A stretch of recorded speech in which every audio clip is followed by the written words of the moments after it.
Hello and welcome back once again to your own channel Judicious. World Bank is the topic which we will be covering in this session. We'll start with the introduction of World Bank, its objectives, the functions which a World Bank performs and World Bank lending to India. तो start कर लेते हैं इस session की world bank के introduction के साथ। World bank एक इंटरनेशनल फाइनेंशियल इंस्टीट्यूशन है जो कि लोन प्रोवाइड करने का काम करता है डेवलपिंग कंट्रीज को उनके कैपिटल प्रोग्राम्स के लिए।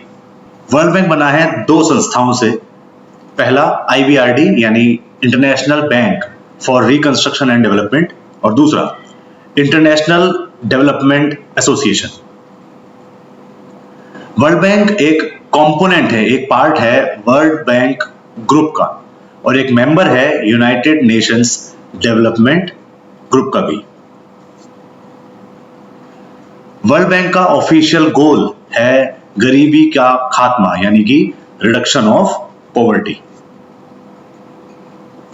वर्ल्ड बैंक के आर्टिकल्स ऑफ एग्रीमेंट के हिसाब से उसके सारे फैसले, सारे डिसीजंस इस कमिटमेंट के साथ होते हैं कि उसे फॉरेन इन्वेस्टमेंट और इंटरनेशनल ट्रेड को प्रमोट करना है और कैपिटल इन्वेस्टमेंट को सपोर्ट करना है।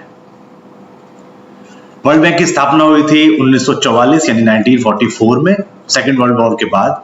ये एक ग्लोबल ऑर्गेनाइजेशन है, फंड्स प्रोवाइड करती है, लोन्स देती है कम से शून्य इंटरेस्ट चार्ज पर और पर्पस इस संस्था का यही है कि रिमूविंग पॉवर्टी, गरीबी का खात्मा और डेट क्राइसिस, जो कर्जे की समस्या है अंडर डेवलप्ड कंट्रीज के सामने, उसको कम करना। अब देखते हैं वर्ल्ड बैंक के ऑब्जेक्टिव्स, क्या इसके गोल्स हैं। पहला, लॉन्ग टर्म कैपिटल प्रोवाइड करना अपने मेंबर कंट्रीज को उनके इकोनॉमिक रिकंस्ट्रक्शन और डेवलपमेंट यानी विकास के लिए। सेकंड जो ऑब्जेक्टिव है वो है लॉन्ग टर्म कैपिटल को प्रोवाइड करना, इंड्यूस करना अपनी मेंबर कंट्रीज के अंदर, ताकि BOP इक्विलिब्रियम मेंटेन हो सके और इंटरनेशनल ट्रेड का बैलेंस्ड डेवलपमेंट हो सके। अब आप पूछेंगे कि ये BOP इक्विलिब्रियम क्या है। BOP इक्विलिब्रियम का मतलब होता है बैलेंस ऑफ पेमेंट्स इक्विलिब्रियम। इसका मतलब है जब किसी कंट्री के इंपोर्ट्स उसकी एक्सपोर्ट्स की वैल्यू के बराबर हो जाते हैं तो उसको बोलते हैं बैलेंस ऑफ पेमेंट इक्विलिब्रियम। तीसरा ऑब्जेक्टिव है कैपिटल इन्वेस्टमेंट को प्रमोट करना मेंबर कंट्रीज के अंदर दो तरीकों से। पहला, प्राइवेट लोन्स या कैपिटल इन्वेस्टमेंट पर गारंटी प्रोवाइड करके, और दूसरा, अगर गारंटी प्रोवाइड करने के बाद भी कैपिटल अवेलेबल नहीं है तो IBRD यहां पर अपने मेंबर कंट्रीज को लोन प्रोवाइड करता है आसान शर्तों पर उन कंट्रीज की प्रोडक्टिव एक्टिविटीज को पूरा करने के लिए। चौथा ऑब्जेक्टिव है डेवलपमेंट प्रोजेक्ट्स का इंप्लीमेंट इंश्योर हो सके, इसलिए वर्ल्ड बैंक यहां पर लोन्स प्रोवाइड करता है ताकि वॉर के बाद जो इकोनॉमी खराब हो गई है वॉर टाइम की वजह से, वो अब वहां से निकलकर एक पीसफुल, शांति प्रिय इकोनॉमी वो कंट्रीज बन सके। अब देखते हैं वर्ल्ड बैंक के कुछ फंक्शंस।